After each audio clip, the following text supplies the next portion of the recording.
Labas! Labas! Doon kayo sa labas! Hoy! Yan! Malis na kayo! Malis na kayo dito! Kaya mo! Ikaw na nga itong may kasalanan! Ako pa ang pinapagalitan mo? Sige na! Nay! Malis kayo! Nay! Ano? nangyayari? Yang ama mo ha? Napakawalan niya! Nahuli ko! Yan ba? Kami na ng tatay nyo, kaya lumayas na kayo dito! Ay, talaga ng mukha mo! Mana! Papamahay ko to, kaya pwede ba umalis na kayo? Malis na! Paano mo nagawa sa akin to, Lourdes? Pinsan kita! Mahina ka kasi, Insan. Wala kang kwenta! Tama na! Sige na! Malis na kayo! Sama-sama kayo doon! Layas! Susunod! Ilang beses na tayong nakapanood ng kwento kung saan ang bida ay nagpanggap na ibang kasarian para makapaghanap buhay. Pero alam nyo ba na may gumawa nito sa totoong buhay?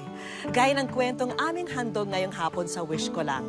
Isang ina mula Zamboanga del Norte, handa niya raw gawin ang lahat, pati na maging isang lalaki para buhayin ang kanyang mga anak.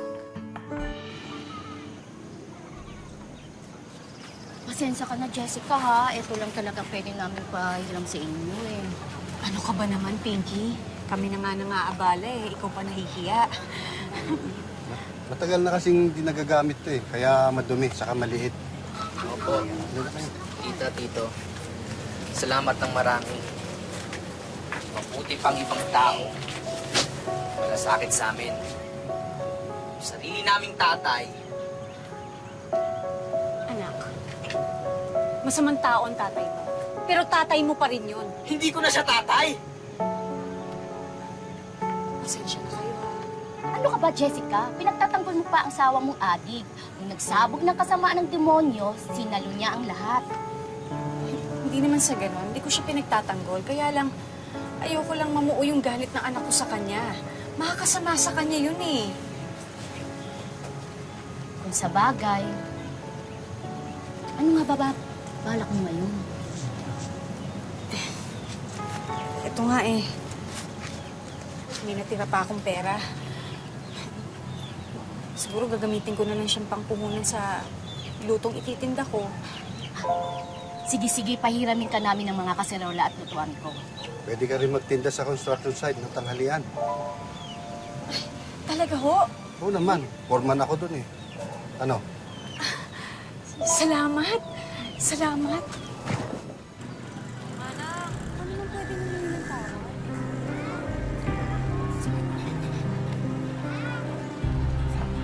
Jessica, sinabi ko na kukupitan mo ko. Anong kinukupitan?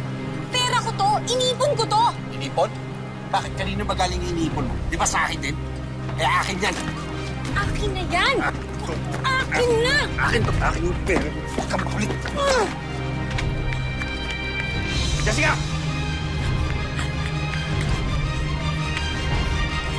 Jessica!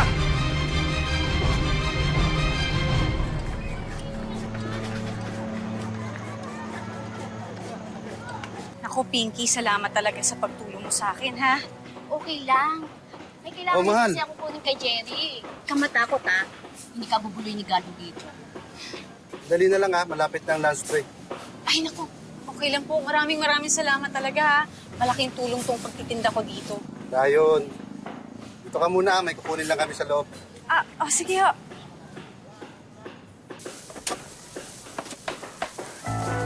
Hoy! Ikaw nga! Ano kailangan mo rito? Nagtitinda lang ho ako ng ulam. Ulam? Masarap ba yan? Oo, sana. Ako naman ho yung nagluluto, eh. Wala ka bang ibang tinitinda?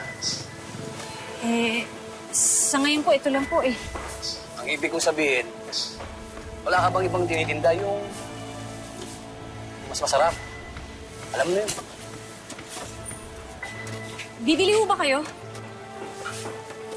Hey, Pilo, Boss, ano ginagawa mo sa bisita ko? wala boss.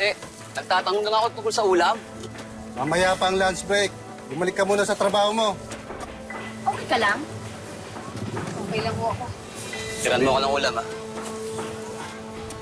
Hindi mo sa akin kung may kalokohang ginagawa yan si Pilo. Bastos yan eh, tamad pa. Sa susunod na project ko, hindi ko nakukunin yan.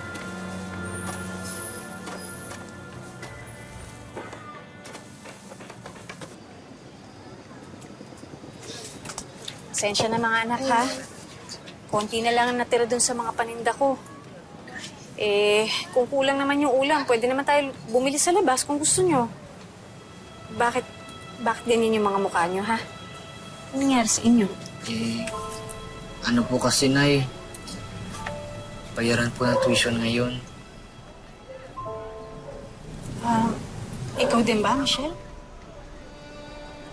Nga pala, sabay nga pala yung...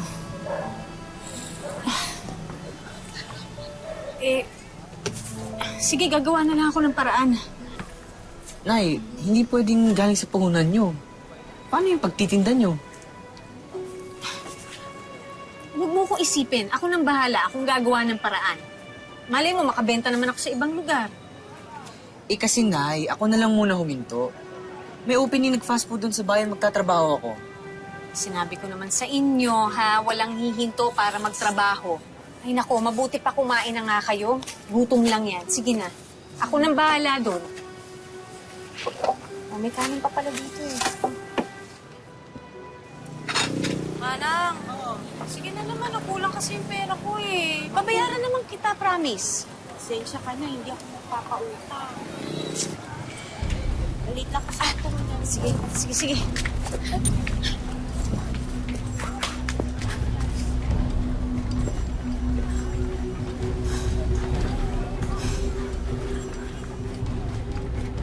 Desperado na si Jessica. Hindi niya alam kung paano masosolusyonan ang kanyang mga problema. Ikaw talaga, Jessica. Ang bigat na nga ng problema mo. Nakakapag-joke ka pa. Hindi ako nagbibiro.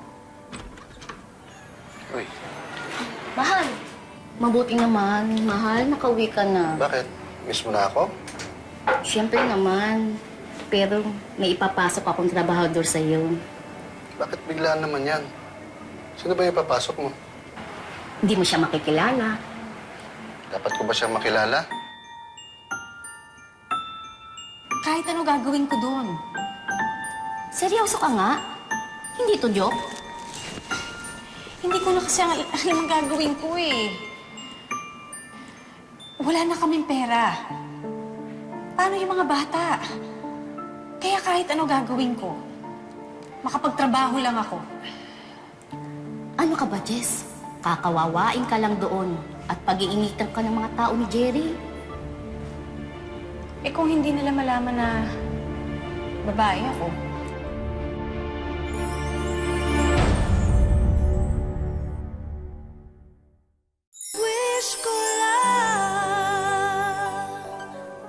Batid na natin ang nagagawa ng taong desperado. Ang tila imposibleng mga bagay ay pilit na kinakaya, lalo na kung para ito sa mga mahal sa buhay. Gaya ni Jessica na biglang naging si Jessie. O mga kasama, si Jessie. Ngayon lang siya magtatrabaho dito sa construction. Kaya pakialalayan sana. Sige. O sige. Dito ako sa Bistayan. Sabi mo, dali. Hindi po agad pinakasok ni Jerry to. Ilalagay mo sa magang trabaho yan. Doon ka! Sa nagpapasok ng semento! Ano? Bilisan mo! Kumilos ka na! Kahit anong trabaho na itoka sa kanya, pilit ginawa ni Jessica para mapanindigan ang kanyang pagbabalat kayo.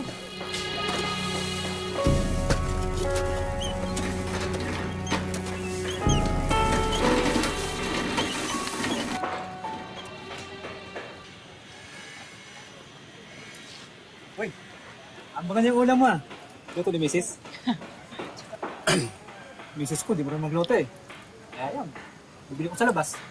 Ako din, hindi na kasi bumalik yung nagtitinda dito eh. Yung... Jessica ba yun? Bakit? Sabi mismo. Oy, tandaan niyo to ha. Sa akin yun.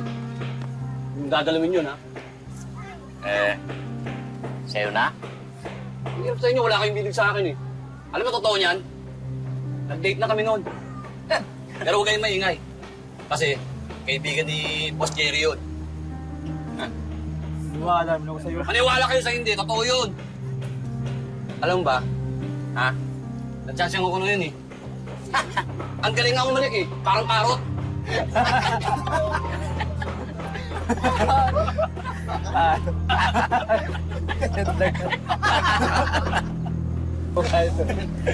Kuya, saan ba dito yung CR?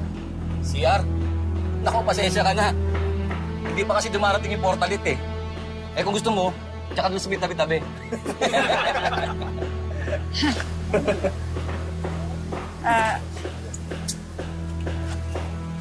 Pader? Huwag mo sabihin hindi ka sanay umihi sa pader. Gaganon ka lang mo. Marunong naman, syempre. O, tumira ka na doon. Lato eh.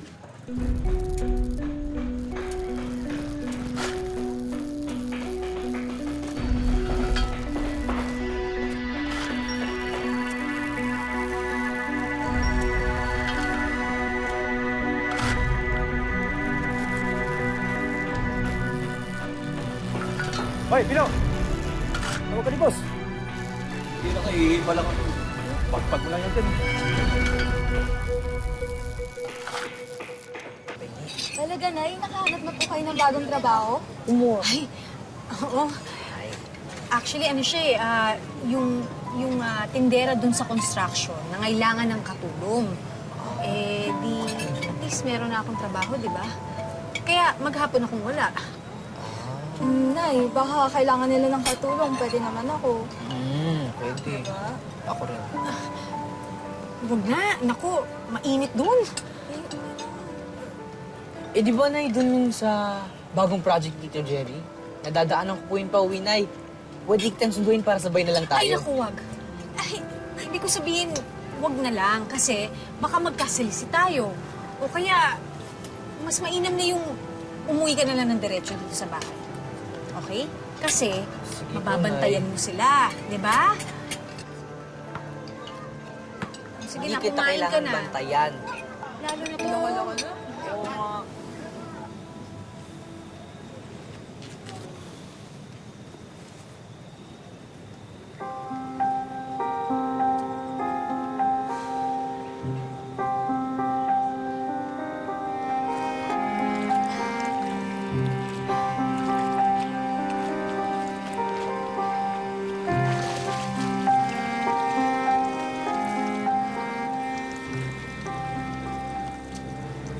Kuya, nakita ko po si nanay kagabi. Naglalaba po siya ng t-shirt ng lalaki. Ha? Sigurado ka? Bakit naman magkakaroon ng t-shirt ng lalaki si nanay? Kaya... Tsaka, paano mo nalaman na t-shirt ng lalaki yon ha? Ay nako, yaan nyo na. Baka nanguwa lang na nabada si nanay sa construction. Isang piraso lang. Oo. Tapos, bakit gabing-gabi niya pa nilabahan? Hindi kaya...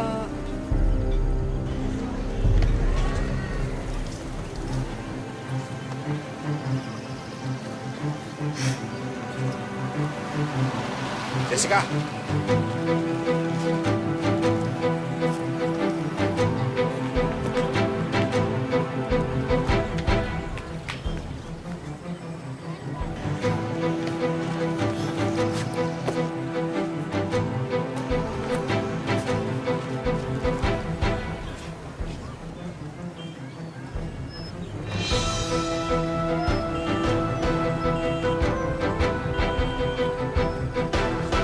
Pare, nakita ka bang babaeng dumaan dito?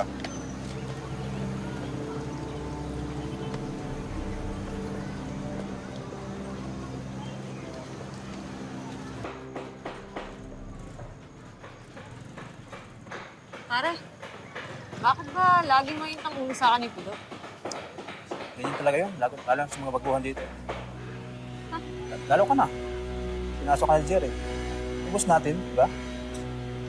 Ha? Ano naman kanalaman ko dun? Gusto kasi maging foreman yun si Pilo. Kaya may tandugo niya kay Boss Jerry. At sa lahat ng mga pinasok niya dito. Salamat sa warning, pare. Iwasan ko na lang siguro siya.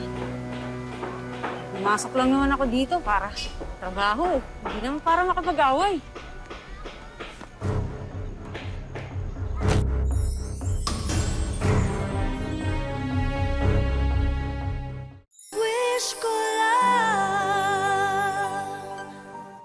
Mahirap mang paniwalaan, nakapasok si Jessica sa construction at walang nakahalata na isa siyang babae. Ngunit hindi rito natatapos ang kanyang paghihirap. Ang totoo, yun pa lang ang simula ng kanyang kalbaryo.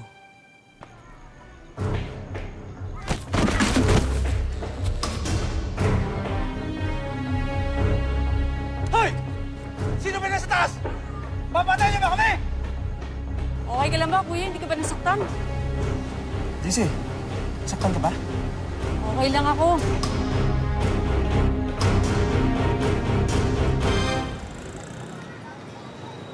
O ano? Ano mo na? Sige ba? Dalawang bote lang. Dalawang bote lang. Oh, JC, sama ka. Sa susunod na lang ho ako. Hihintay din ako ng pamilya ko sa bahay. Wow, ngayon na lang ulit tayo makakatikim nito na ya. Eh, nailingguhan po pala yung sweldo niyo. Sa gusto ng boss ko na lingguhan ano ba magagawa ko? Nay, wala po ba kayong pasok bukas? Bukas, wala kasing construction bukas kaya wala din akong pasok. Wala kayong lakad. Alam niyo na kapag walang pasok, pahinga, ganyan. Mga ganun. Bukas maglalaba ako Ng mga uniforms natin, syempre, di ba, Nay? Kain na po tayo. Kain na po tayo. Bilisan nyo! Yung halos sa taas, matutuyo na yun doon. Bilisan nyo, maghahapon na oh. Kuya, excuse me po, nandito po ba si Jessica? Nanay ko po siya. Jessica? Iho, construction to. Walang babae rito, alam mo ba yun? Ay, hindi po nagtitinda po siya dito ng ulam. Ayun bang Jessica ang tinutukoy mo? Nako, hindi na pumapasyal dito yun eh. Sige po, salamat po. Sige. Hoy, kayo dyan, bilisan nyo! Magbubuhos na tayo mamaya!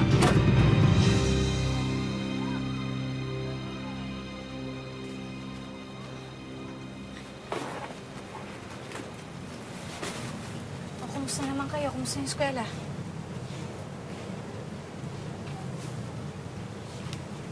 Ba't ganyan yung mukha niyo? Galing po ako sa construction kanina. Matagal na daw po kayong hindi pumupunta doon. Teka nga muna, di ba sinabihan na kita, huwag kang pupunta doon?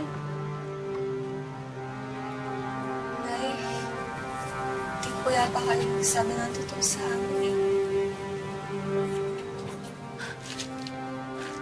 Ba't ganyan niyo ako pagsalitaan ngayon? Ha? Nay, tapatin niyo po kami. May boyfriend po ba kayo doon? Boyfriend? Ano bang pinagsasabi niyo? Nakita ko nga kayo, Nay. Naglalaba kayo ng t-shirt ng lalaki tuwing gabi. Teka nga muna. Alam niyo na, okay lang naman kung may boyfriend kayo eh. Pero di ba, parang masyado pang maaga. Mga anak, sige, aamin na ako sa inyo. Nagtatrabaho ako bilang construction worker. Bawal ang babae doon. Kaya nagpapanggap akong lalaki. At kakonsyaba ko ang tita Pinky niyo at tito Jerry niyo.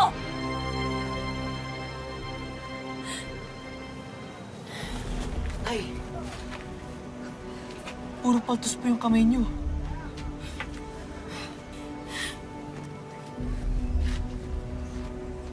Sinikreto ko lang naman sa inyo to eh. Kasi alam ko hindi niyo ako papayagan. Pero anong pakakain ko sa inyo?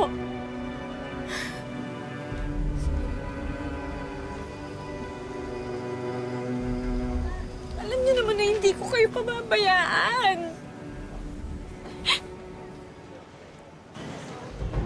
Hindi alam ni Jessica na matagal na siyang minamanmanan ni Gardo.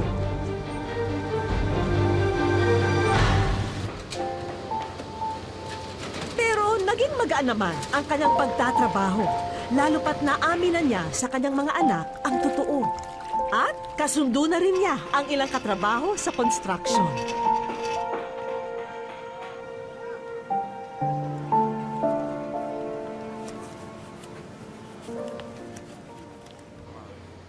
Pero tila may hangganan pala ito.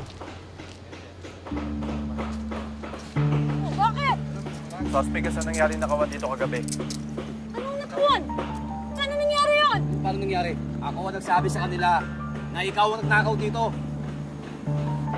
Sige na. Jerry, hindi ako magnanakaw. Alam niyo yan. Alam mo, may sinasabi si Milo. Hindi ko may kausap ka. Tinatanong kung kailan kayo papasok dito, di ba? Hindi ako sinungaling. Hindi ka lang magnanakaw, sinungaling ka pa. Saan to, Jerry? Papasok ka na magnanakaw dito, eh. Anyway, may CCTV footage naman tayo. Boss, ang CCTV.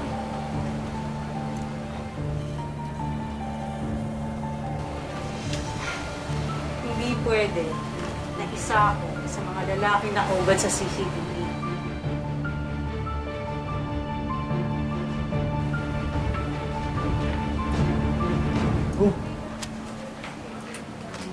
Babae ho ako.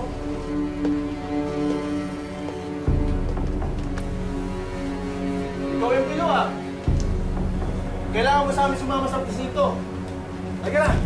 Hindi ako yan, sir. Kami hindi ikaw yan. Ayun na ebidensya oh. Boss, hindi ako yan. Sumama ka na. Halika na. Kayo yung magnanakaw yun! Labas! Kayo yung magnanakaw! Labas!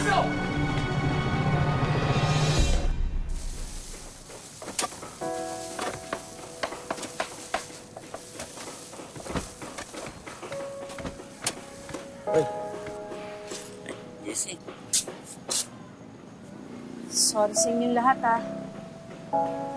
Alam ko, galit kayo sa akin. Kasi nagsinungaling ako. Kaya ko lang naman ginagawa to para sa pamilya ko, eh. Okay ka katrabaho, JC. Bilib ako sa'yo. Salamat. Okay naman pala sa kanila eh. Hindi mo na kailangang umalis.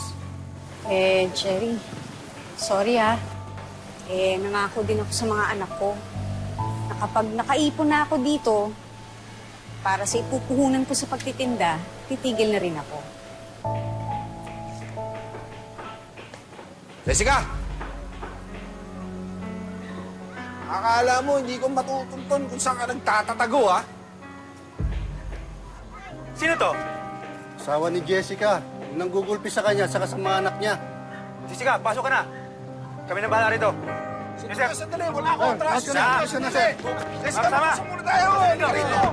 Mabilis ka Magugulo ka na. na dito, sir eh. Palis ka na. Sandali! Na, magugulo ka dito eh. Sige na. Jessica! Mag-usap muna tayo. Dali!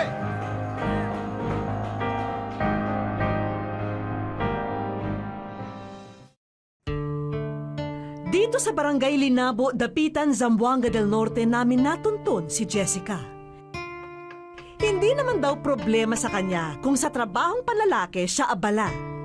Wala naman daw kasi siyang maasahan na ibang tao para tulungan siya sa mga pangangailangan ng mga anak niya. Yun, nagsisisilsil ako, sir. Ginagawa ko talaga, sir. Wala naman akong problema. Kahit magpapala lahat, gagawin ko talaga, sir. Basta mabuhay lang yung anak ko. Sa ngayon, dahil walang nagpapagawa sa mga kapitbahay, sa ibang paraan kumakayod si Jessica. Araw-araw, pumupunta ako sa river. Pag sumisisid ako, mangunguha ng talaba. Tapos may talaba akong kunti gumawa ako ng kunti ng talaba sarili ko para akong lalaki. Bagamat madalas sukatin ng mga hanap buhay na ito ang pisikal na kakayanan ni Jessica, hindi raw siya hihinto hanggat may mga anak siyang inaaruga. Yan, wala akong magawa. Ayoko makita silang nagugutom, walang-wala. Yan, tinitiis ko talaga, sir. Wala na akong inaatrasan na trabaho sa ngayon. Gagawin ko talaga. Sana matulungan yung Diyos Panginoon na makaahon din kami kahit kunti. Hindi na sa sobrang hirap na hindi kami pinagtatawanan ng mga tao. Sobra-sobra yung tingin lang sa amin.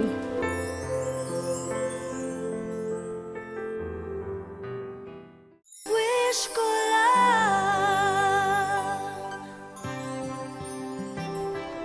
Kinabukasan, pinatawag si Jessica ng kapitan ng barangay. Ipanlilinis daw kasi niya ang isang bahagi ng barangay hall. Kapitan, may hapon, kapitan. Kapon. Oh, may hapon. Dahil mong trabaho ron listas.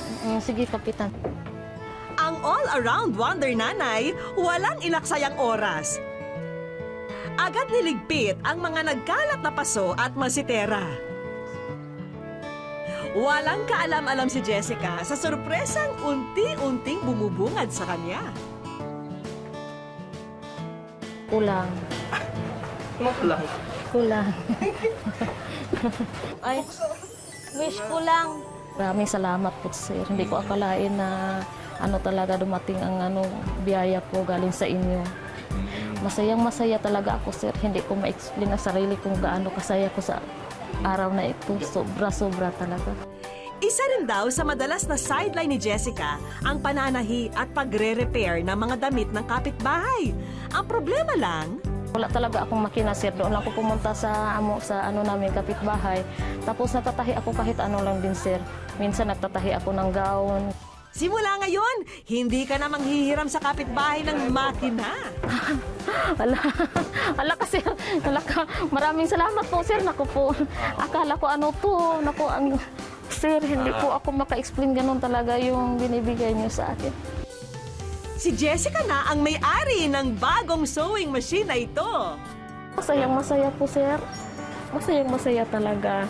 Hindi na ako magpunta doon sa kapitbahay. Masayang-masaya talaga. Wala na akong masabi talaga sa inyo. Maraming salamat po sa GMA po. Salamat din sa Panginoon. Nandito na po ang wish ko. At para naman palawakin pa ang iyong kaalaman sa napiling negosyo, meron tayong mga kaibigan na may dagdag regalo para sa iyo. Kami po ay nakikibahagi sa pagtupad ng iyong pangarap sa pamamagitan ng pagbibigay ng Certificate of Commitment para sa libreng skills assessment sa Hilot Wellness Massage, NC2, at saka Skills Training on Dressmaking, NC2. Congratulations po, Jessica! Maraming salamat po, sir. Sir, pinakapangako ko po sa inyo, gagalingan to po talaga.